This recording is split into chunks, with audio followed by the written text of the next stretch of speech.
तो चलिए अगले 40 मिनट में खबरों का ऐसा संसार आपके सामने हम रखने वाले हैं जिसमें देश दुनिया की सारी खबरें होंगी। आम आदमी पार्टी का प्रदर्शन होगा, नीट पर चढ़े सियासी तापमान की खबर भी होगी। लेकिन सबसे पहले बड़ी खबर गुजरात के राजकोट से।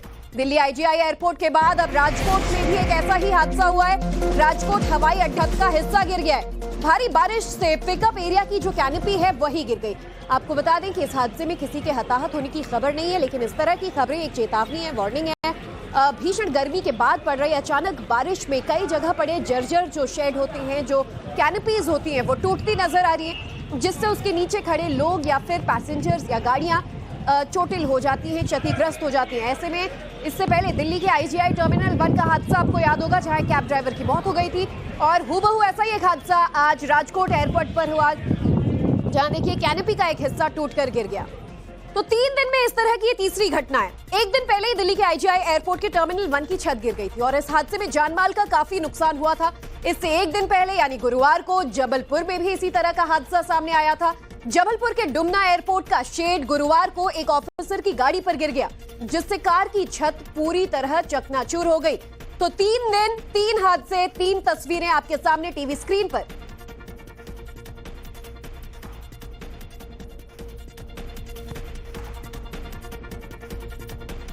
तो देश के उत्तरी हिस्से से लेकर दक्षिणी हिस्से तक मानसून की शुरुआत ने ही अपना रौद्र रूप दिखाना शुरू कर दिया है और ये अभी एक ट्रेलर है।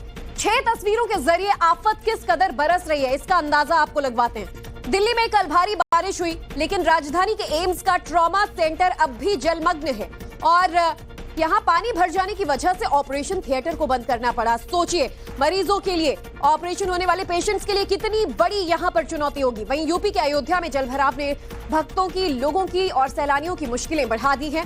राजकोट के उपलेटा में नदी पर बना पुल भी बह गया है। बिहार में पुल गिरने का सिलसिला थम ही नहीं रहा है, तो मधुबनी में भी निर्माणाधीन पुल का जो गार्डर है वो गिर गया है। तो देश भर में कैसे हाहाकार पहली ही बरसात ने मचा दिया है, उसकी तमाम तस्वीरें आप अपने राज्य की भी देखिए। उत्तराखंड में देखिए कैसे सैलानियों की गाड़ी जो है वो पानी में फंसी नजर आई। तो हिमाचल प्रदेश में पूरी की पूरी गाड़ी जो है वो मलबे में दबी नजर आई।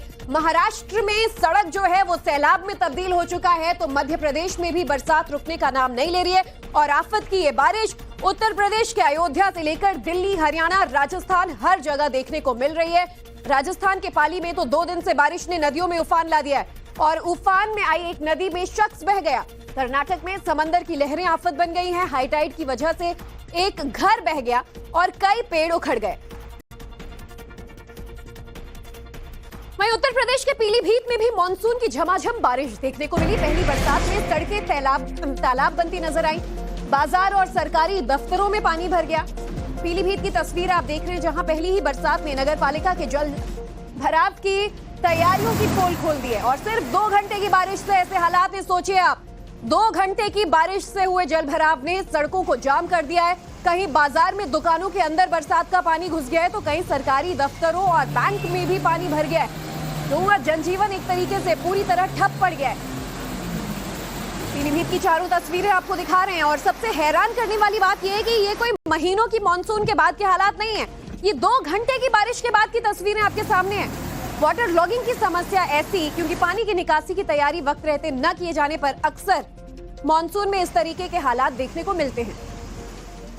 वहीं संभल में भारी बारिश की वजह से परेशानी बढ़ गई है। भारी बारिश से गोहद गांव में पानी भर चुका है। गांव में पानी भरने से लोगों का जीना बेहाल हो चुका है। संभल में पहली बारिश में ही लोगों का कैसे जीना मुश्किल हो रहा है, ये इन तस्वीरों से आप अंदाजा लगा सकते हैं। घर बार, सामान, संसार सब कुछ पानी में डूबा सा नजर आ रहा है। तस्वीरें संभल जिले के असमोली विधानसभा क्षेत्र की हैं, जहां गोहद गांव में बारिश का पानी भरा। गांव में पानी की निकासी का इंतजाम न होने से अब ग्रामीण परेशान हैं और स्थानीय प्रशासन से मदद की गुहार लगा रहे हैं। फिलहाल एक टेम्पररी नाला खुदवाकर गांव से पानी निकालने का प्रयास किया जा रहा है और इसके साथ ही बारिश के पानी में करंट ना दौड़ पड़े, कोई अनहोनी ना हो जाए, इसलिए भी बिजली आपूर्ति बंद कर दी गई है। वहीं राजस्थान से भी खबर आ रही है। धौलपुर में मूसलाधार बारिश हुई है। आपको बता दें, धौलपुर में हुई बारिश की वजह से सड़कों पर जल भराव के हालात नजर आ रहे हैं। प्रशासन के खिलाफ लोगों का गुस्सा फूट पड़ा है। तस्वीरें देखिए, धौलपुर की जल भराव हो गया है और सड़कें जो है वो तालाब में तब्दील हो चुकी हैं। बेहद हैरान कर देने वाली तस्वीरें देश के अलग अलग राज्यों से सामने आ रही हैं और मरुस्थल जिसे कहते हैं यानी राजस्थान के धौलपुर में भी सड़कें जो है वो समंदर में तब्दील हो गई। और राजस्थान के बाद उत्तराखंड के हाल आपको दिखाते हैं। पहाड़ी राज्य हो या फिर आम शहरों का भी हाल कुछ ऐसा ही है। उत्तराखंड में तो कई जिलों में आईएमडी ने येलो अलर्ट जारी कर दिया है। खासतौर पर कुमाऊं क्षेत्र में मूसलाधार बारिश जारी है। देहरादून नैनीताल में भी भारी बारिश का अलर्ट जारी किया गया और अगले 5 दिन तक तेज बारिश की आशंका जताई गई है। तो उत्तराखंड में अगर आप घूमने का प्लान बना रहे हो तो उससे पहले आईएमडी की रिपोर्ट जरूर देख लें। अगले 5 दिन तक येलो अलर्ट कुमाऊं रीजन में खासतौर पर जारी किया गया है।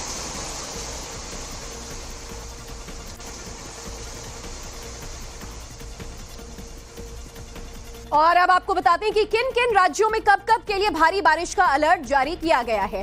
तो 29 और 30 जून को हिमाचल प्रदेश, उत्तराखंड में भारी बारिश के आसार जताए जा रहे हैं। उत्तर प्रदेश के लिए भी आईएमडी ने अलर्ट जारी कर दिया है। ये अगले 2 दिन यानी 29 और 30 जून को छत्तीसगढ़ में भी अलग अलग जगहों पर बादल बरसेंगे। ओडिशा के कई जिलों में भारी बारिश की आशंका जताई गई है। तो 30 जून और 1 जुलाई को पंजाब, हरियाणा में भारी बारिश के आसार नजर आ रहे हैं। वहीं चंडीगढ़ और दिल्ली में भी भारी बारिश का अलर्ट जारी किया गया है। तो 29 जून से 3 जुलाई तक राजस्थान के पूर्वी हिस्सों में भारी बारिश का अलर्ट जारी किया गया है। मध्य प्रदेश की बात करें तो यहां भी भारी बारिश की संभावना जताई गई है। गुजरात के कई जिलों में भारी बारिश हो सकती है और गुजरात में पिछले कुछ दिनों में भारी बारिश हुई भी है। ऐसे में देश भर में मानसून छा चुका है। जिन इलाकों में अभी तक बादल नहीं बरसे वहां आज या कल में ये कसर पूरी हो जाएगी। और 30 मई को केरल में मानसून की एंट्री के बाद से जून महीने में बारिश का रिकॉर्ड कैसा रहा, चलिए ये भी आपको बता देते हैं। नॉर्मल बारिश हुई। 30 मई को मानसून ने जब दस्तक दिया 149.8 मिलीमीटर से लेकर 128.1 मिलीमीटर की बारिश जो है वो दर्ज की गई। यानी कि पिछले बार के मुकाबले जो अंतर था वो लगभग -14% का था। बारिश पिछले बार के मुकाबले कम जरूर हुई है। वहीं अगली तस्वीर आपको हम दिखा देते हैं बिहार से। बिहार के कटिहार में कैसे सैलाब का खतरा मंडराता नजर आया, तस्वीरें भी आपको दिखाएंगे। महानंदा नदी में तेज धार की वजह से कटान में बढ़ोतरी हो गई है और नदी के पास के इलाके खासतौर पर पानी में बह चुकी है, सड़कें बह चुकी हैं। कटान की वजह से गांव में पानी घुसने का खतरा जो है वो बढ़ने लगा है। प्रशासन ने लोगों को एहतियात बरतने की सलाह दी है। बिहार के कटिहार की तस्वीरें आप देखिए। क्या उत्तराखंड, क्या उत्तर प्रदेश, मध्य प्रदेश, राजस्थान, बिहार, हर जगह सैलाब का सितम देखने को मिल रहा है। ये कटिहार की तस्वीरें हैं। ये कटान का इलाका है जो नदी किनारे का एरिया होता है। खासतौर पर देखिए पानी का बहाव बढ़ जाने की वजह से आसपास के इलाके में कटाव जो है वो बढ़ता जा रहा है और इसकी वजह से गाँव में पानी घुसने का खतरा बढ़ गया है। और तस्वीरें भी देखिए, जो नदी किनारे आप देख पाएंगे जमीन है, मलबा है, मट्टी है, वो किस तरह से कटाव की वजह से, पानी के लगातार बढ़ जाने की वजह से बहता नजर आ रहा है। तीनों वीडियो में आप देखें कैसे खतरा यहाँ मंडरा रहा है और इसीलिए आसपास के गांव के लोगों को सचेत कर दिया गया है। आगे आपको दिखाएंगे बिहार में फिर से कहां गिरा एक पुल, लेकिन पहले खबर आम आदमी पार्टी के प्रदर्शन से जुड़ी हुई। केजरीवाल की गिरफ्तारी के खिलाफ आम आदमी पार्टी का प्रदर्शन लगातार जारी है। देश भर में आम आदमी पार्टी के कार्यकर्ताओं ने आज प्रदर्शन किया। दिल्ली में आपके बड़े नेता सड़क पर उतरते नजर आए। केजरीवाल को तुरंत रिहा करने की मांग की है। दिल्ली की तस्वीरें आपके सामने। आम आदमी पार्टी के कार्यकर्ता आज अपने मुख्यमंत्री अरविंद केजरीवाल की रिहाई के लिए सड़कों पर प्रदर्शन करते नजर आए। काम किया है तो उस मुख्यमंत्री का नाम है अरविंद केजरीवाल। क्या नाम है? मैं बीजेपी वालों से कहना चाहता हूं, अरे अगर आपको मुकाबला ही करना है अरविंद केजरीवाल जी से तो काम करके करो ना। ईडी और सीबीआई का सहारा लेके क्यों करते हो? आज अगर आप में दम है तो अरविंद केजरीवाल जी को रिहा करो और उनके जैसे स्कूल बना के दिखाओ, उनके जैसे मोहल्ला क्लिनिक बना के दिखाओ, उनके जैसे बिजली फ्री करके दिखाओ, उनके जैसे अस्पतालों में इलाज फ्री करके बताओ, उनके जैसा पानी फ्री करके बताओ। अरे मुकाबला करो ना। जिस तरह से रॉयल कोर्ट में दिल्ली के चुने हुए मुख्यमंत्री को जमानत मिली, उसके बाद ईडी ने जिस तरह से इसका विरोध किया, सुप्रीम कोर्ट में जब केस गया, जिस तरह से सीबीआई ने रात में जाकर के गिरफ्तारी करी, ये साफ दिखा रहा है कि मोदी सरकार अरविंद केजरीवाल को जेल से बाहर नहीं जाना देना चाहती है। वो चाहती है कि दिल्ली के काम रुकें लेकिन आज सभी लोग यही कहने आए हैं कि इस तानाशाही करने की अगर जिद है केंद्र सरकार की, तो हमारी भी संघर्ष करने की जिद। तीसरी बार जनता ने इनको अपना जगह दिखा दिया। जनता ने इनको पीएम नहीं चुना, लेकिन इनकी अकड़ वही कायम है। इनको समझ में नहीं आ रहा कि जनता ने इनको रिजेक्ट कर दिया है। ये जबरदस्ती पीएम बने हैं, उसके बावजूद भी जो एक चुने हुए मुख्यमंत्री के खिलाफ कुछ भी नहीं है, उनको जेल में रखे हुए हैं। आज पूरी आम आदमी पार्टी, पूरी वो लोग जो अरविंद जी से प्यार करते हैं, इस बात को जताने आए हैं कि जेल में रखा जाना केजरीवाल जी का ये अलोकतांत्रिक है, असंवैधानिक है। तो दिल्ली का प्रदर्शन आपने ये देखा, आम आदमी पार्टी के कार्यकर्ता केजरीवाल की रिहाई के लिए प्रदर्शन कर रहे थे। बहरहाल बिहार से एक और बड़ी खबर इस वक्त, पुल हादसे यहां रुकने का नाम नहीं ले रहे हैं। मधुबनी में एक और निर्माणाधीन पुल के गिरने की खबर सामने आई है। देखिए पुल का जो गार्डर है वो कैसे गिरता नजर आया। ढलाई के 2 दिन बाद ही भरभरा कर ये गार्डर नीचे गिर पड़ा। करीब 3 करोड़ की लागत से इस ब्रिज को बनाया जा रहा था, लेकिन जनता का पैसा कैसे पानी में बहता नजर आ रहा है, इसकी कोई पहली बात ही नहीं है। लगातार इस तरीके की 3 बड़ी खबरें सामने आ चुकी हैं बिहार में पुल गिरने की, और वो भी निर्माणाधीन पुल या फिर तैयार हो चुका पुल। बहरहाल पानी की तेज धार में पुल गिर गया और मधुबनी की तस्वीर सामने नजर आ रही है। और ये चारों तस्वीरें आपको पहले विस्तार से दिखा देते हैं, समझिए कि कहां किशनगंज में जो पुल बन रहा था वो यहां पर भरभरा कर गिरा। और ये सीवान की तस्वीरें, उद्घाटन से कुछ वक्त पहले ही पुल जो है पूरी तरह से धराशायी होता नजर आया। गनीमत ये रही कि उद्घाटन नहीं हुआ था, उस पर से गाड़ियां नहीं गुजर रही थी, नहीं तो लोगों की जान माल का अलग नुकसान होता। मोतिहारी की भी तस्वीर आपके सामने, और कैसे ब्रिज ढहा। अररिया में भी कुछ ऐसी तस्वीरें सामने आई, और अब मधुबनी से तस्वीर सामने आई है जहां पर निर्माणाधीन पुल जो है वो गिर गया है। बताया जा रहा है कि मधुबनी के मधेपुर में भुतई नदी पर निर्माणाधीन पुल का गार्डर गिरने से हड़कंप मच गया। जानकारी ये मिल रही है कि 2 दिन पहले ही गार्डर की ढलाई की गई थी और ढलाई के 2 दिन बाद ही भरभरा कर गिर गया। रिपोर्ट्स की माने तो करीब 3 करोड़ रुपए की लागत से 4 पिलर वाला पुल का कंस्ट्रक्शन किया जा रहा था, और लगातार हो रही बारिश की वजह से जलस्तर बढ़ा और पुल कच्चा पड़ गया।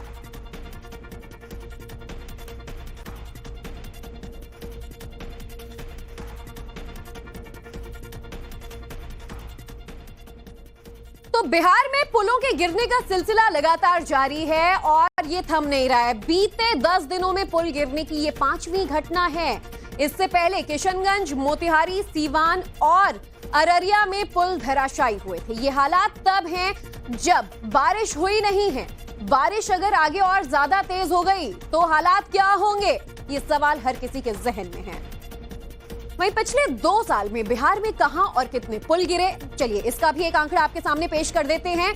तस्वीरें भी। 27 जून 2024 को किशनगंज में 70 मीटर लंबा ब्रिज जो है उसका पिलर ढह गया, और इसके बाद 23 जून 2024 को ऐसी ही घटना सामने आती है जब मोतिहारी में एक निर्माणाधीन पुल जो है वो धराशायी हो जाता है। और इसके बाद 22 जून 2024 की तस्वीर सामने आती है सीवान से, जहां नहर में बना एक ब्रिज धड़ाम हो जाता है। उसके बाद 18 जून 2024 की हाल फिलहाल की घटना आपको याद होगी, अररिया में उद्घाटन से पहले कैसे पुल जो है वो धराशायी हुआ। और इसके बाद 22 मार्च को ही 2024 में सुपौल में निर्माणाधीन पुल जो है वो गिर जाता है। हादसे में एक मजदूर की मौत भी हो जाती है। और 4 जून को भागलपुर में गंगा नदी पर निर्माणाधीन पुल धराशायी हो जाता है। 2023 की बात कर लें तो 19 मार्च को सारण में अंग्रेजों के जमाने का एक पुल धराशायी हो गया था, क्योंकि मेंटेनेंस उसकी की नहीं जा रही थी। 2023 के 16 जनवरी को दरभंगा में कमला बलान नदी पर बना पुल जो है वो धराशायी हो गया। ऐसे में पुल गिरने की खबरें जो हैं वो रुकने का नाम नहीं ले रही हैं। शासन प्रशासन पर आखिर सवाल उठे तो क्यों ना उठे। और एयरपोर्ट पर चिराग पासवान का आज बहुत ही जोरदार स्वागत किया गया। मंत्री बनने के बाद दरअसल चिराग पहली बार पटना पहुंचे और अपने सांसदों और मां के साथ पटना पहुंचे चिराग पासवान। और उसके बाद की तस्वीरें आपके सामने।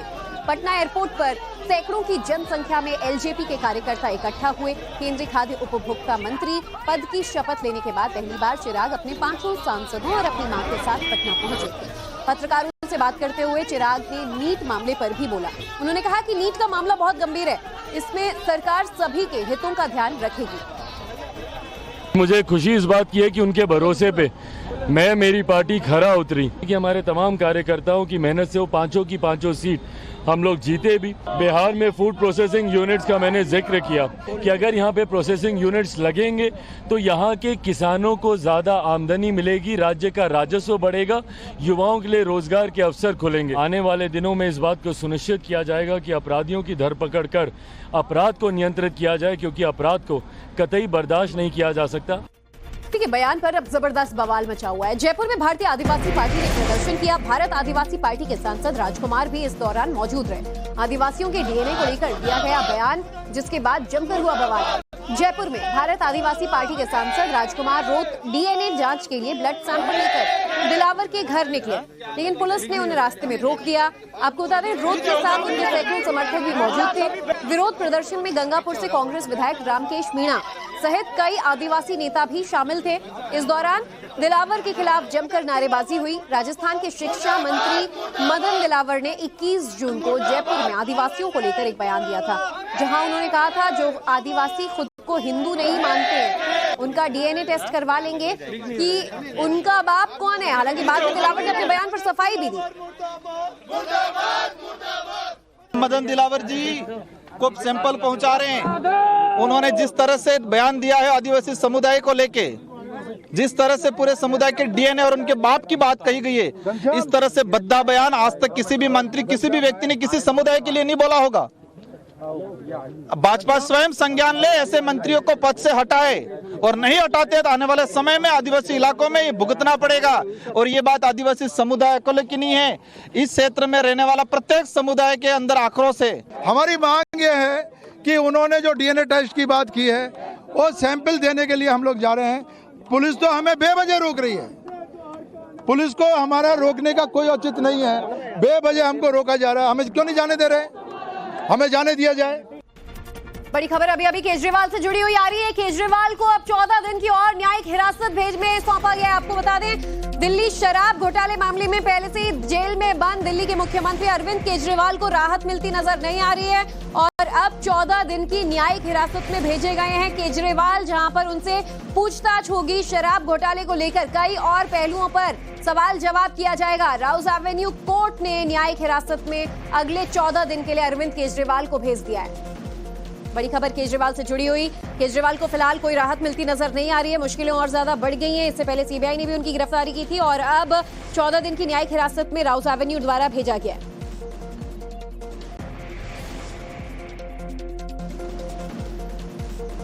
तस्वीरें भी आपको दिखा रहे हैं। बहरहाल कहीं ना कहीं उम्मीद थी केजरीवाल को कि कोई राहत मिल सके, लेकिन फिलहाल कोई राहत मिलता नजर नहीं आ रहा है। हमारे सहयोगी गौरव हमारे साथ जुड़ चुके हैं ज्यादा जानकारी के साथ। गौरव, राउज एवेन्यू कोर्ट ने आज फिर ये फैसला सुनाया, किसे अब न्यायिक हिरासत में सौंपा गया, आगे क्या कुछ पूछताछ हो पाएगी केजरीवाल से? देखिए, फिलहाल सीबीआई का ये कहना है कि फिलहाल के लिए जो उनकी पूछताछ है वो केजरीवाल से खत्म हो गई है, और ऐसे में कोर्ट ने यह कहा कि जब कोई जांच एजेंसी गिरफ्तार करने के बाद हिरासत की मांग नहीं करती है तो नियम यही है कि उसे जो है न्यायिक हिरासत में यानी कि तिहाड़ जेल भेज दिया जाए। हालांकि ईडी सीबीआई ने जो आरोप लगाए हैं पूरे इस मामले में वो बहुत महत्वपूर्ण है। उसमें ये कहा गया कि अरविंद केजरीवाल जानबूझकर सवालों का जवाब देने से बच रहे हैं। अरविंद केजरीवाल जांच में सहयोग नहीं कर रहे, वो एक प्रमुख राजनीतिक व्यक्ति हैं, जांच को प्रभावित कर सकते हैं।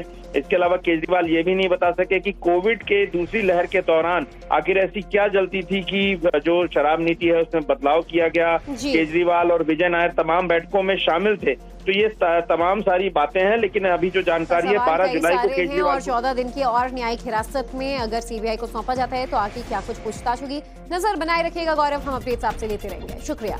पेपर लीक मामले में एक बार फिर तेजस्वी पर बीजेपी ने जोरदार हमला बोला है। खबर बिहार से आ रही है। बिहार के डिप्टी सीएम विजय कुमार सिन्हा ने तेजस्वी यादव पर जोरदार हमला बोला है।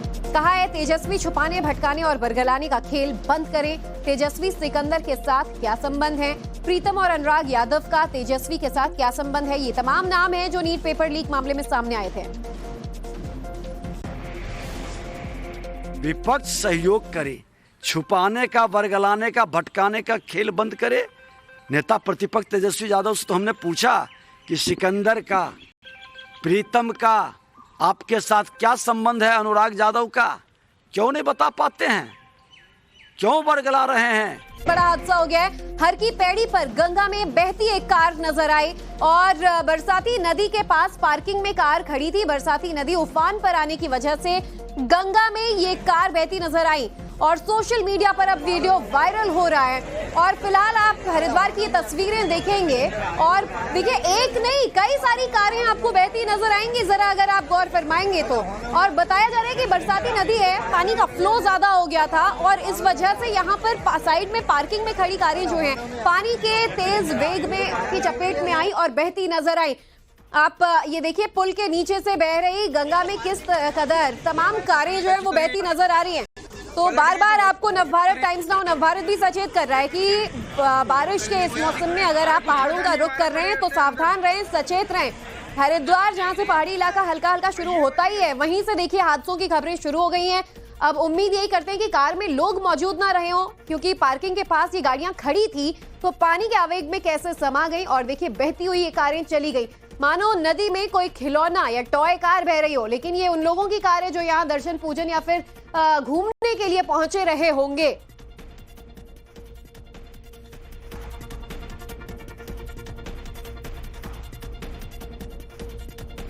अगली बड़ी खबर कथावाचक पंडित प्रदीप मिश्रा से जुड़ी हुई। राधा रानी को लेकर हमारे आदर टिप्पणी करने वाले कथावाचक पंडित प्रदीप मिश्रा ने माफी मांग ली है और माफी मांगने के लिए बरसाना श्री राधा रानी के मंदिर पहुंचे। मंदिर प्रांगण में नाक रगड़कर उन्होंने माफी मांगी।